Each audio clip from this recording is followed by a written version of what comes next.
Okay, so like, get this.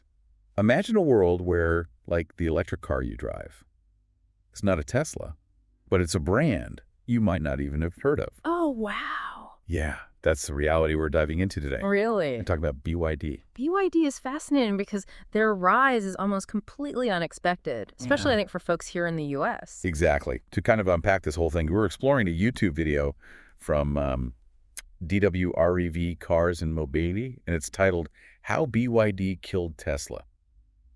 But can they stay on top? Wow. Yeah, it's a bold claim. It is a bold claim. I mean, Tesla's like the rock star of EVs. Right. But apparently BYD outsold Tesla in battery-only cars for the first time ever. Right. In like late 2023. Right, and that's just the tip of the iceberg. I mean, what's really surprising is that BYD started out making phone batteries. What are phone batteries? Phone batteries. Like for those old Nokias we all had back in the day, how did they go from that to building cars that are outselling Tesla? It's a pretty wild story.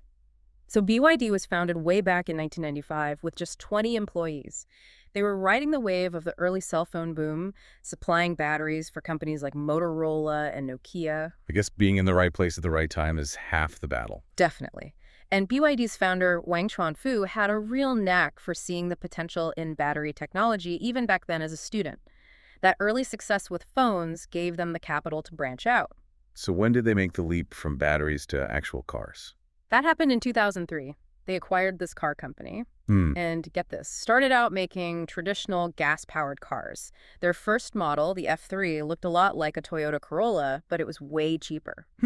So even back then they were playing the value for money game, but weren't they worried about being seen as a copycat? That's a fair point. But it was a smart move, especially in a price-sensitive market like China. And it wasn't until 2008 that they really started dabbling in electric vehicles with the F3DM, which was the world's first mass-produced plug-in hybrid. Okay, a plug-in hybrid in 2008. That was pretty cutting edge for the time. Was it an instant hit? Actually, no, it pretty much flopped.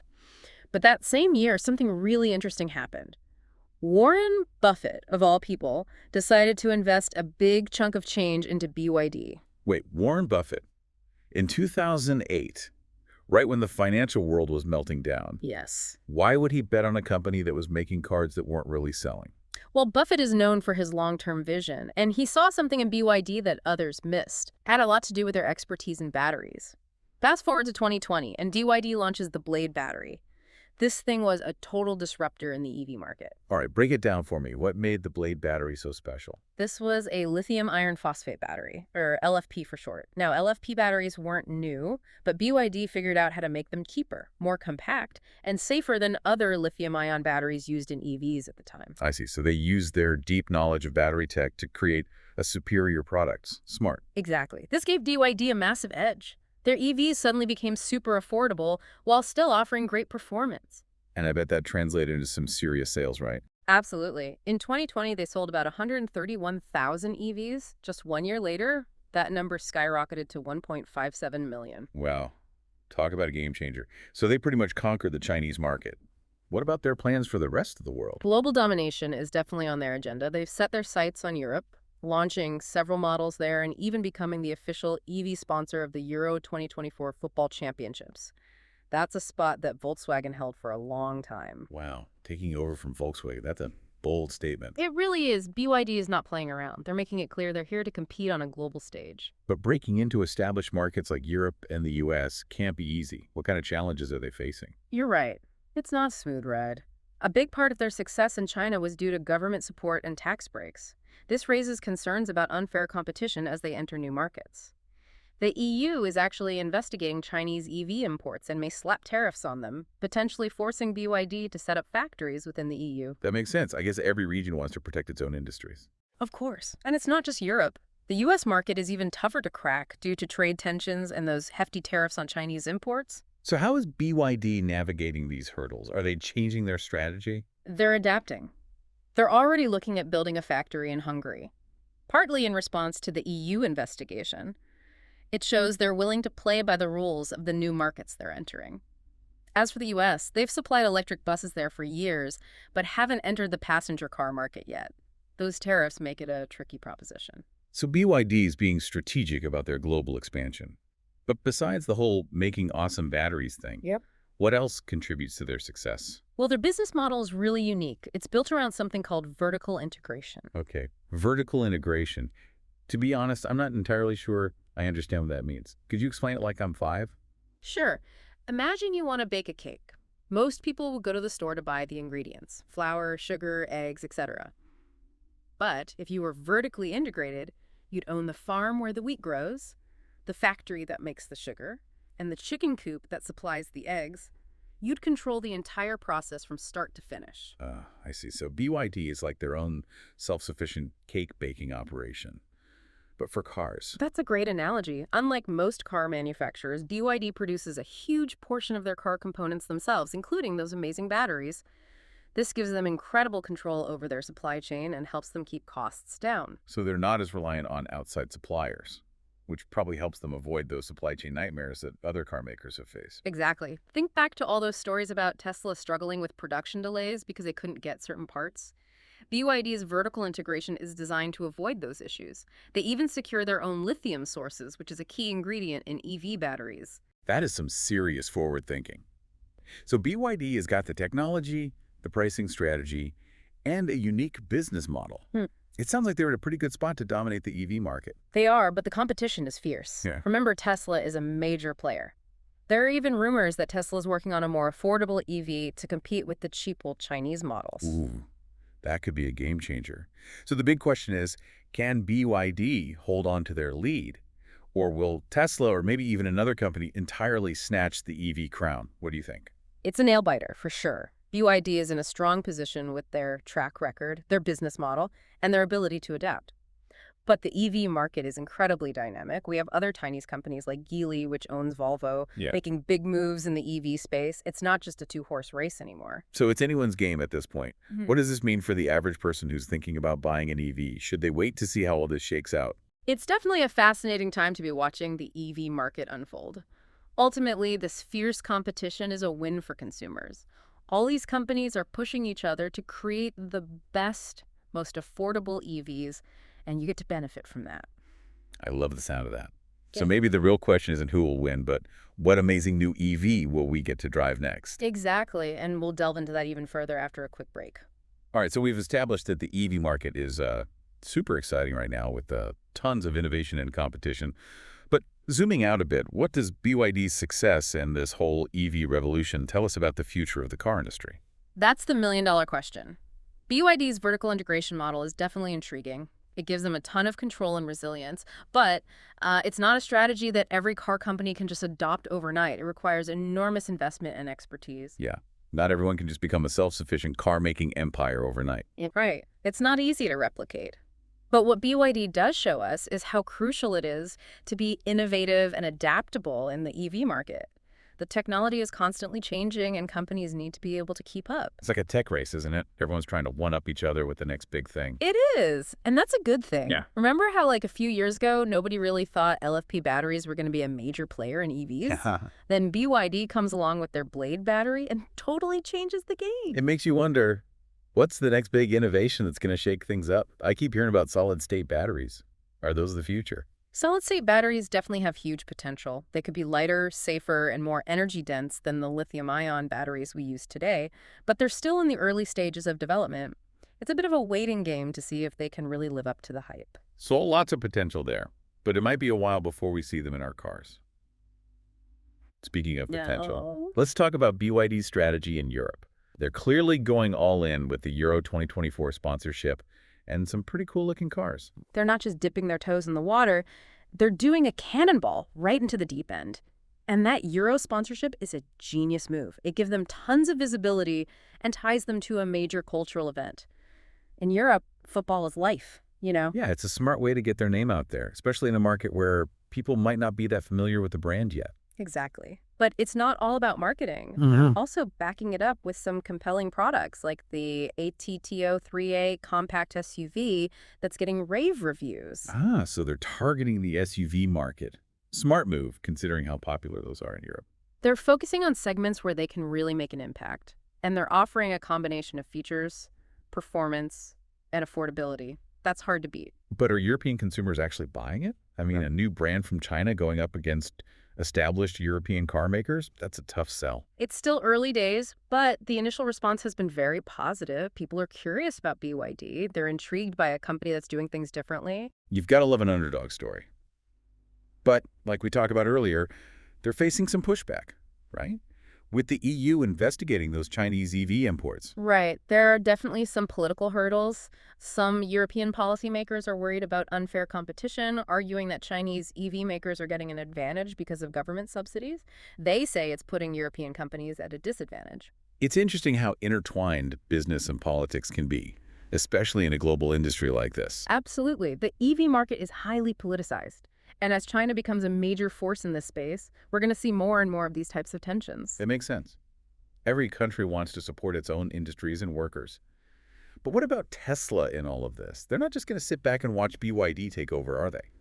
Of course not. Tesla is still a force to be reckoned with. They've got a strong brand, a loyal customer base, and Elon Musk is a master at generating hype. You can't deny that Elon Musk factor. And they're constantly innovating. Think about their work on self-driving technology. They're leading the pack in that area. Yeah, Tesla's self-driving capabilities are pretty impressive. So it sounds like this battle for EV supremacy is far from over. Oh, it's just getting started. It's going to be fascinating to see how it all unfolds. We've got BYD, Tesla, and a whole bunch of other players, big and small, all vying for a piece of this rapidly growing pie. It's like a real-life Game of Thrones, but with electric cars instead of dragons. I like that analogy. And just like in Game of Thrones, there will be alliances, betrayals, and unexpected twists along the way. This is all so fascinating, but let's bring it back to our listener for a second. Why should they care about all of this? Yeah. What's the takeaway for them? The takeaway is this. The EV revolution is happening right now, and it's happening faster than most people realize. Whether you're a car enthusiast or just someone who cares about the future of transportation, this is something you need to pay attention to. Because it's going to affect all of us one way or another. Exactly. The cars we drive, the way we get around, even the air we breathe, it's all going to be impacted by this shift to electric vehicles. So this is not just some niche tech trend. It's a fundamental shift in our society. Precisely. And the choices we make today as consumers, as voters, as citizens, will shape the course of this revolution. So what can the average person do to be a part of this change, besides buying an EV? Which isn't an option for everyone right now. There are lots of ways to get involved. You can advocate for policies that support EVs. You can educate yourself and others about the benefits of electric transportation. You can even invest in companies that are leading the charge. So it's about making conscious choices and being informed. Exactly. The EV revolution isn't just about technology. It's about changing mindsets. It's about embracing a more sustainable and equitable future of transportation. I love that. A more sustainable and equitable future. But we can't talk about the future of EVs without talking about China's role in all of this. You're absolutely right. China is playing a pivotal role in the EV revolution. They have the largest EV market in the world, and some of the most innovative EV companies are based there. Like BYD, for example. Exactly. BYD is a prime example of China's dominance in this space, but they're not alone. Companies like NIO, XPeng, and Li Auto are also making big waves in the global EV market. So what does China's rise in the EV market mean for the rest of the world? Is this a threat to traditional car manufacturers in Europe, Japan, and the US? It's definitely a wake-up call. Those established companies can't just sit back and rely on their past successes. They need to innovate and adapt, or they risk being left behind. It's like a game of chess.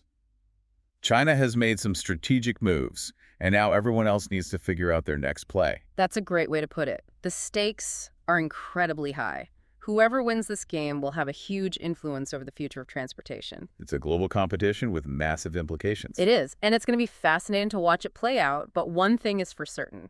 The future of transportation is electric, and China is determined to lead the charge. So should everyone be rushing out to buy a Chinese-made EV?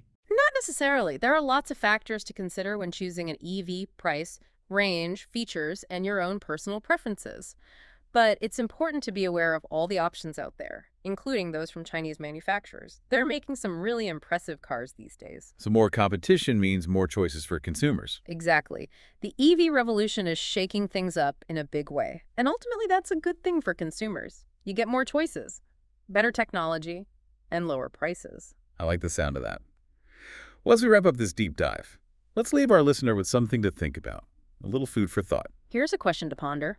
What if the future of transportation isn't just about electric cars? What if it's about a complete reimagining of how we move people and goods altogether? Ooh, I like where you're going with this. You're talking about things like self-driving cars, ride-sharing, even flying cars. Exactly. Technology is evolving at an incredible pace. The lines between different modes of transportation are becoming blurred. The future of mobility isn't just about replacing gas guzzlers with EVs. It's about creating a more efficient, sustainable, and connected transportation ecosystem. It's like a whole new world of possibilities. It is. And it's an opportunity for us to create something truly remarkable. Yeah. A transportation system that serves everyone and minimizes our impact on the planet. A future where transportation enhances our lives. Right. Not just gets us from point A to point B. It's a challenge, for sure, but it's also an incredibly exciting opportunity. Absolutely. And we all have a role to play in shaping this future. So let's keep our eyes on the road ahead, embrace new ideas, and work together to create a better future of transportation. What do you say? I couldn't agree more. The journey has just begun. Okay. I'm still buzzing about all these possibilities we've been talking about. Electric cars, self-driving cars, connected transportation systems. It's mind-blowing. Is there anything else on the horizon that we haven't even touched on yet? Well, consider this. What if the biggest changes in transportation aren't about the vehicles at all, but about the systems that connect them? Think about it like this. The internet revolution wasn't just about computers. It was about how those computers could talk to each other. You're talking about things like smart cities, Yeah. right? Where everything is integrated and optimized. Exactly. Imagine a city where traffic lights communicate with cars in real time, just to keep things flowing smoothly, where public transportation is seamlessly integrated with ride-sharing services. A city where you can use your phone to plan the most efficient and enjoyable way to get around, factoring in all the different options available. No more traffic jams. No more circling the block for 20 minutes looking for parking. Sign me up. That's the vision, and it's closer than you might think. Lots of cities around the world are already experimenting with these concepts. They're using data and technology to make transportation more efficient, more convenient, and less stressful. So it's not just about having cool new vehicles. It's about using technology to create a better transportation experience for everyone. Precisely. It's about recognizing that transportation isn't just about moving people from point A to point B. It's about creating a system that enhances our lives, connects communities, and supports a thriving economy. It's a shift in perspective, isn't it? Seeing transportation as something that can actually make our lives better. Exactly. And that's what I find so exciting about this moment in time. We have the opportunity to completely rethink transportation and create a system that is more sustainable, more equitable, and more enjoyable for everyone. It's a chance to build a better future, not just for ourselves, but for generations to come. Absolutely. And that's a challenge that's worth embracing. Okay, so we've covered a lot of ground in this deep dive. We've explored the rise of BYD, the future of the EV market, and the potential for a complete transportation revolution. It's a lot to wrap your head around. It is. But I hope it's left you feeling inspired and optimistic about the possibilities. The future of transportation is full of potential, and it's up to all of us to shape it. Absolutely. So to wrap things up, what's one key takeaway you want to leave our listener with today? Here's what I'd say. Pay attention to what's happening in the world of transportation. Ask questions. Challenge assumptions. Don't be afraid to imagine a different future. And be open to new ideas. Right. Things are changing so quickly. We need to be ready to adapt. Exactly. And remember, the future isn't something that just happens to us. It's something we create together. Love that. Okay, well, on that note, I think we've reached the end of our deep dive into BYD and the future of transportation. Thanks so much for joining me on this journey. It's been my pleasure. Always a great time to chat about the things that get us moving. Thanks for listening, everyone. Until next time, keep diving deep and keep those wheels turning.